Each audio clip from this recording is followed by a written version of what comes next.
А еще мы поинтересовались мнением у людей, что называется бывалых, за плечами которых освещение без малого доброго десятка Олимпийских игр.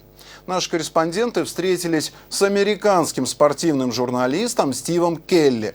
Он прилетел вместе со сборной США и с удовольствием поделился с нашей телекомпанией своими впечатлениями от Казани, церемонии открытия, об удачах и неудачах сборной США, своем видении развития студенческого спорта и даже о любимом татарском блюде. Devastatedly happy. I mean, I couldn't. Whoa, look out.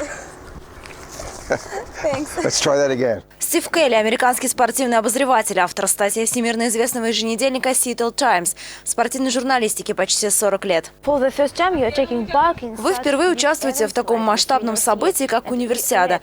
Мы, конечно, прочитали вашу статью о церемонии открытия. Судя по ней, вы были очень впечатлены. Что вообще думаете о нашей Универсиаде? Я был на 9 Олимпиадах, и каждую из них я очень люблю. И я всегда думал, что с ними по качеству ничего не сможет сравниться. Особенно с церемонией открытия. И когда я пришел на стадион, тогда, в субботу ночью, я не мог поверить своим глазам, как эффектно тут все устроено. И каждая частица на этом стадионе была воплощением чего-то грандиозного, раскаленного от эмоций и определенно захватывающего, как любая другая олимпийская церемония. Незабываемо. Это ведь ваш первый визит в Казани, в Россию, насколько я знаю. Что подумали о нашем городе? Я растерялся просто. У меня не было никаких предположений, кто она такая, Казань-то. И когда я собирался сюда, то я думал, что это Казахстан. Я полюбил этот город. Я не мог поверить своим глазам. Это превосходное сочетание древнего и современного. Этот город полон энергии. И когда я гулял по Кремлю, я понимал, насколько это волшебно. И это невообразимо, что в 21 веке здесь могли сохранить историю государства в таком первозданном виде. Dobro utro, dobro veche, Pojelska,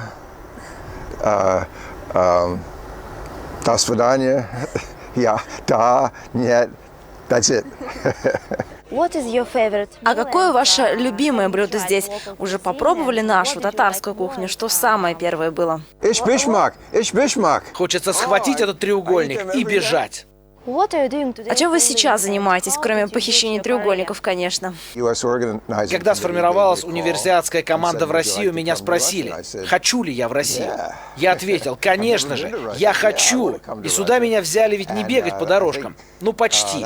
Я рассказываю американцам о наших успехах и поражениях на играх. В Америке никто не знает, что такое универсиада. До этого об играх никто не говорил по телевидению. И в этот раз впервые универсиада на экранах Америки.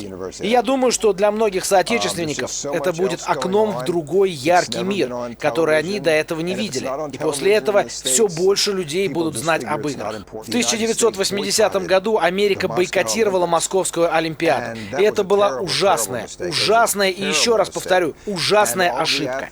И многие спортсмены, которые собрались поехать на игры, упустили свой последний шанс. И в этом году впервые США такой большой командой приехала на игры в Россию.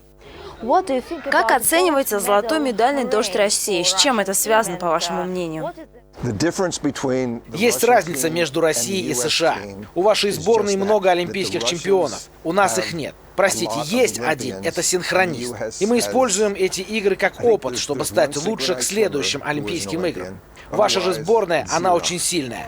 Молодцы. Я разговаривал с нашей волейбольной командой, которая проиграла России в 3 сетах. И это для них было большим испытанием. Но это должно было случиться.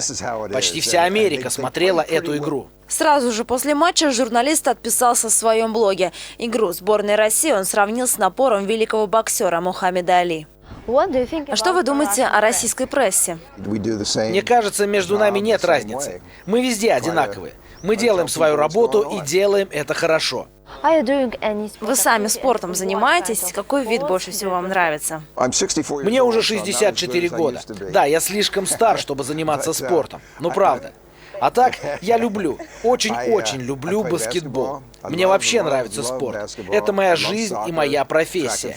А вот что касается самбо, я никогда до этого не слышал о таком виде спорта.